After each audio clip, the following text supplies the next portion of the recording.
একসময় বাঙালির জীবন শুরু হতো বাঁশের সঙ্গে, শেষও হতো বাঁশের সঙ্গে। ঘরের খুঁটি, বেড়া, মাচা, মই, কুলা, ডুলা, চালুনি, চাটাই, কি ছিল না বাঁশে।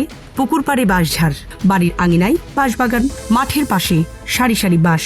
গ্রামীণ জীবনের পরিচিত দৃশ্য ছিল এগুলো। কিন্তু সময় বদলেছে, বাঁশের জায়গা দখল করেছে প্লাস্টিক, লোহা, স্টিল আর কংক্রিট। ফলে শুধু একটি উপকরণ হারাচ্ছে না, হারিয়ে গেছে পরিবেশ বান্ধব একটি জীবন ব্যবস্থাও। Premium commercial space is now for rent. Featuring ample parking and excellent accessibility, this 4,200 square foot space is ready. Elevate your business and call us today.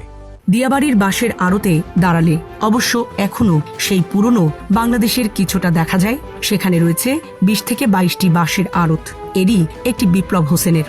তল্লা, জাওয়া, বড়া, বরাক, রেঙ্গুনি, মুলি, নল, বিভিন্ন ধরনের বাঁশের কেনাবেচা করেন তিনি। তবে সবচেয়ে বেশি বিক্রি হয় বরাক, রেঙ্গুনি, মুলি ও নল বাঁশ। বরাক বাঁশ আসে টাঙ্গাইল ও রংপুর থেকে, রেঙ্গুনি ও নল বাঁশ আসে গাজীপুর থেকে, আর মুলি বাঁশের বড় উৎস চট্টগ্রাম, ময়মনসিংহ, শেরপুর, মানিকগঞ্জ, মুন্সিগঞ্জ সহ দেশের বিভিন্ন অঞ্চলেও বাঁশ উৎপাদিত হয়। তবে মজবুত ও পুরু হওয়ার কারণেই টাঙ্গাইলের বরাক বাঁশের চাহিদা সবচেয়ে বেশি। বৃহত্তর রংপুর অঞ্চলেও এখন বাণিজ্যিক ভিত্তিতে বাঁশের চাষও হচ্ছে। বাংলাদেশে বাঁশের বাজারের আকার বছরে 500 কোটি টাকার বেশি।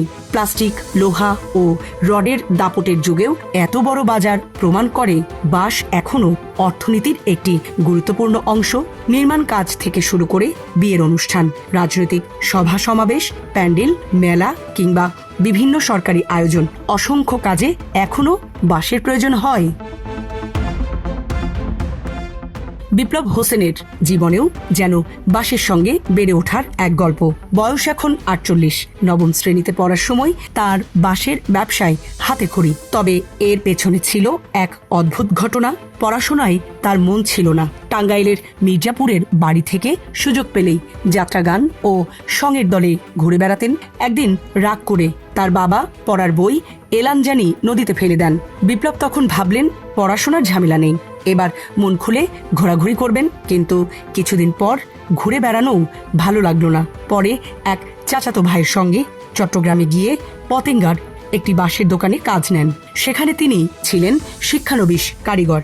দা, করাত, গুনা, পেরেক, হাতুড়ি, বাটাল এগিয়ে দেওয়ার কাজ দিয়ে শুরু। পরে ফটিকছড়ির একটি বাঁশের দোকানে গিয়ে চাটাই, মই ও মাচা বানানো শেখেন। কিছুদিন কুমিল্লাতেও কাজ করেন। ধীরে ধীরে হয়ে ওঠেন দক্ষ কারিগর। বিয়ের পর স্ত্রীর পরিবারের সূত্রে ঢাকায় আসেন বিপ্লব। তখন নিজের ব্যবসা করার স্বপ্ন থাকলেও হাতে পুঁজি ছিল মাত্র 1,300 টাকা। তুরাগ নদীর পাড়ে ছোট একটি খোপড়ি ঘর নিয়ে বসেন। এক জায়গা থেকে বাঁশ এনে অন্য জায়গায় পৌঁছে দিয়ে সামান্য লাভ করতেন। এ সময় পরিচয় হয় এক বাঁশ যোগানদারের সঙ্গে। বিপ্লব নিজের ব্যবসা দাঁড় করানোর ইচ্ছার কথা তাকে জানান। যোগানদার তাকে বিশ্বাস করে বাকিতে বাঁশ দেওয়ার প্রস্তাব দেন। একদিন 60,000 টাকার বাঁশ এনে বিপ্লবকে খবর দেওয়া হলো। নৌকা থেকে বাঁশ নামানোর সময় বিক্রি হয়ে গেল 20 থেকে 22,000 টাকার বাঁশ। সেই ঘটনা বদলে দেয় তার জীবন। নিজের ওপর আত্মবিশ্বাস বাড়ে, আর যোগানদারের বিশ্বাসও অটুট হয়। এভাবেই কর্মচারী থেকে ধীরে ধীরে ব্যবসায়ী হয়ে ওঠেন বিপ্লব।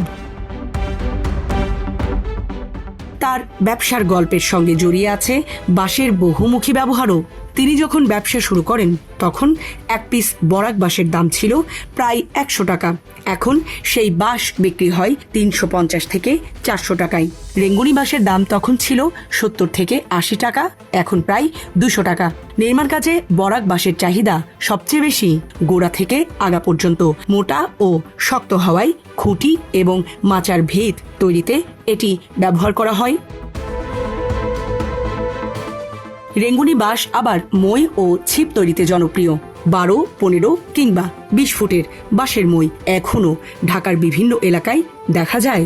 বিদ্যুৎ ও ইন্টারনেট লাইন মেরামতের কাজে নিয়োজিত কর্মীদের কাছেও বাঁশের মইয়ের চাহিদা রয়েছে। প্রতি ফুট মইয়ের দাম প্রায় 90 থেকে 100 টাকা, অর্থাৎ 20 ফুটের একটি মইয়ের দাম দাঁড়ায় প্রায় 2,000 টাকা। মুলিবাঁশের ব্যবহার বেশি চাটাই ও ঘরের বেড়া তৈরিতে। একসময় যে চাটাইয়ের এক হাতের দাম ছিল 15 টাকা, এখন সেটিই বিক্রি হচ্ছে প্রায় 120 টাকায়। জাওয়া ও বড়া বাঁশের ব্যবহার বেশি কুটির শিল্পে। বাঁশের ব্যবহার যে শুধু সাধারণ মানুষের ঘরেই সীমাবদ্ধ তা নয়, জাতীয় ঈদগাহের প্যান্ডেল তৈরিতেও 40,000-এর বেশি বাঁশ ব্যবহারের নজির রয়েছে। একবার বিজয় দিবসের অনুষ্ঠানের জন্য 100 ফুট দীর্ঘ ও 20 ফুট প্রশস্ত বাঁশের একটি স্টিমার তৈরির কাজও পেয়েছিলেন বিপ্লব। 15 জন কারিগর মিলে 10 থেকে 12 দিনে সেটি তৈরি করেন। বাজেট ছিল প্রায় 5 লাখ টাকা। আবার 10,000 বাঁশের খাঁচি তৈরি করে সড়কের পাশে গাছের চারা রক্ষার কাজেও অংশ নিয়েছেন তিনি। সিলেটের চুনারু ঘাটে সরবরাহ করেছেন আরো 7,000 খাঁচি। জীবন অবাক না করলে কে করবে? 28% মিল্ক ফ্যাটের অবাক করার সাথে ফ্রেশ মিল্ক পাউডার। জীবন অবাক করুক প্রতিদিন। তবে বাঁশের সবচেয়ে বড় প্রতিদ্বন্দ্বী এখন প্লাস্টিক। বিপ্লবের ভাষায় 25 থেকে 30 বছর আগেও কুলা, ডুলা ও চালনির বিকল্প ছিল না। বাজার সদাই আনতে ডুলা, ধান চাল ঝাড়তে কুলা, ঘরের কাজে চাটাই, সবই ছিল বাঁশের তৈরি। এখন সেসব জায়গা দখল করেছে প্লাস্টিক। শুধু ব্যবহার কমেনি, কমেছে বাঁশঝাড়ও। একসময় প্রায় প্রতিটি গ্রামের বাড়ির পাশে বাঁশবাগান ছিল। পুকুর পাড়, উঁচু জমি কিংবা বাড়ির সীমানায় বাঁশঝাড় দেখা যেত। এখন বসতি, দোকানপাট ও অন্যান্য স্থাপনা বাড়ায় সেই জায়গাগুলোও কমে গেছে। ফলে বাঁশের উৎপাদন কমেছে, বাড়ছে পরিবহন ব্যয় এবং দামও বাড়ছে। সামরিনা প্রীতি, ঢাকা এক্সপ্রেস।